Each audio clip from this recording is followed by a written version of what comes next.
difference between the two of them were. And the St. Clair, the rooms were up on the very top of the deck where the crew would stay, and like the mates and such. And the Columbia, the mates would stay and the captain would stay on the first floor. So I thought the Columbia was much better than the St. Clair because the crew interacted with the passengers. And before I had children and stuff, I would spend the night on the Columbia, and I remember you could look out, there's a fan above the mate's door, and you could look out and you could see the passengers walk. And remember they used to play that Sunshine, or Casey and the Sunshine Band, and they'd get going. I remember laying in the bed and you could see the light bulb just bouncing, and people going, you know, sing it louder now, and the whole thing would be going. And one of my favorite memories was I spent the day on the boat, and there was the first mate and the second mate had a room, and they were interconnected by a bathroom. And it was on the far side of the boat, so when the boat would dock in Detroit, it was always on the other side, and the windows were open, there were no curtains. So I jumped in and I was taking a shower. Well, I forgot that we were docking in Windsor, and Windsor was on the other side of the boat. So I remember coming out of the shower and there's all these people standing there. I was like, oh my God. Yeah, it was crazy. It was crazy. But it was neat. We'd go up and down the river, and you could see in the hole of the shower would go right down into the water. You could see it going by. Yeah, it was pretty cool. It was a pretty big rivalry between the Columbia and the St. Clair. The people that knew, I mean, because not only was it the people that deckhands and such, and the crew that worked on, but it was like I said, a bartender there for 1 year up on the third deck.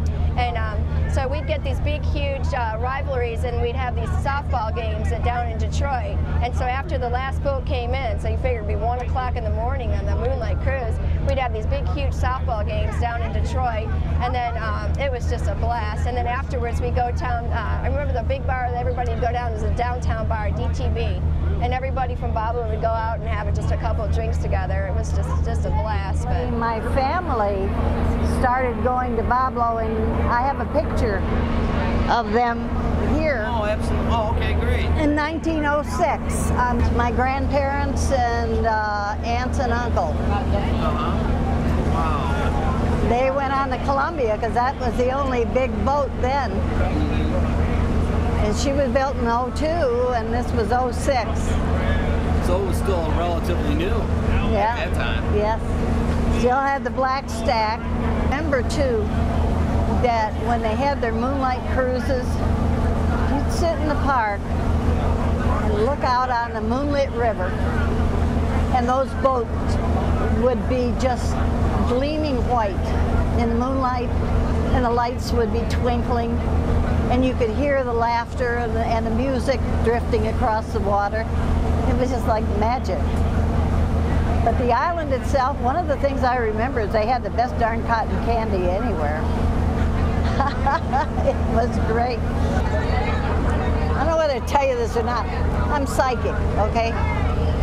And when you put your hands on something metal and close your eyes and concentrate, sometimes you can hear residual sounds. Sometimes you can even hear somebody or something talking. But I have heard the voice of the Columbia because I can communicate with her now without ever being anywhere near her. Really? And her voice, it's amazing. It's a feminine voice, but it's very deep and almost hollow, you know. And for a while she was so lonely and so sad, and she just wanted people to be on board. She wanted to have children running and laughing and happy people, you know.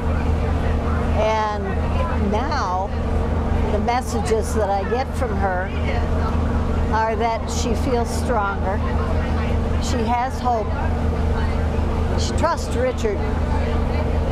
Yeah, and she's a lot happier now because she knows that eventually she's going to be on the river.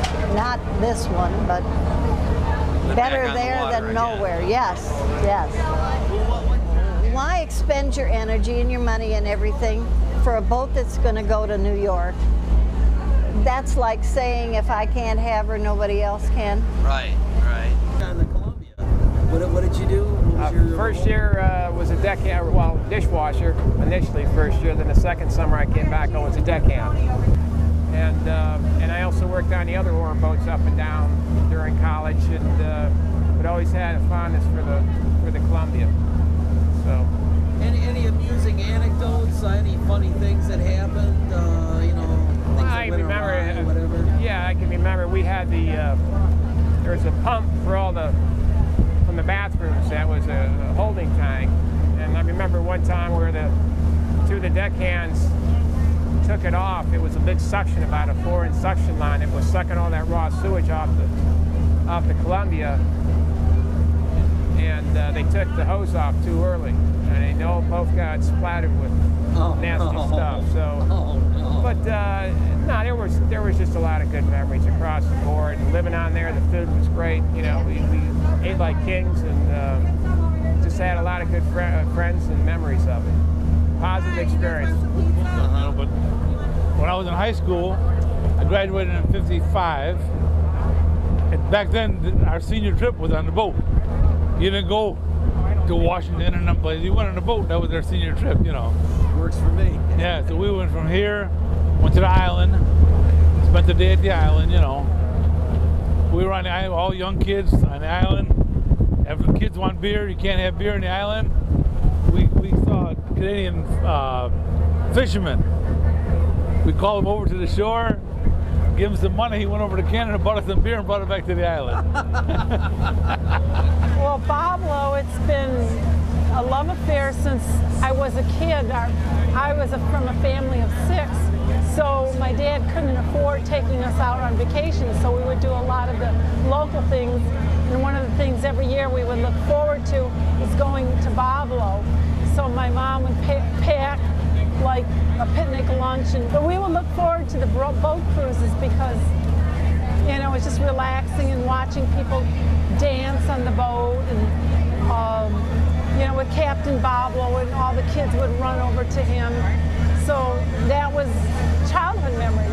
You know, my grandparents were on a boat, but they were coming over from Europe. Yeah. You know, so you could kind of feel like, oh, must have been something what they were going through on a smaller scale. Yeah. So I ended up working on T.H. Browning's lake freighters in the spring, in the Pablo boats during the summer. 1947, 1948, 1949, and 1950. Okay. And at the time I didn't think much of it because I was just a kid, but as I got older and I did a lot more things in my life, I look back and say they were memorable years. They were really good. So it was a good experience. Yeah. I actually worked on both, mainly on the Columbia from '84 to '90. And it's one of those jobs that, you know, you'll never see again, experiences you'll never see again, being in that situation where you're out in the water doing something, on a ship doing something that you just will never see again anywhere else. One of the things that was so distinctive was the Columbia's whistle. Do you remember how the Columbia whistle sounded? Oh, yes. Can you demonstrate that? It depends. It would be like the danger one would be like the big, you know, it'd be a few times. And but I remember the backup bell would be 2 bells. You know, it'd go ding ding, and then the whole bell would go, the whole ship, you know, the backup feeling. That was pretty cool. And then as you left the dock, the big, that was just really neat. Hi guys. Could be something like that. No, that's nothing. The big boo.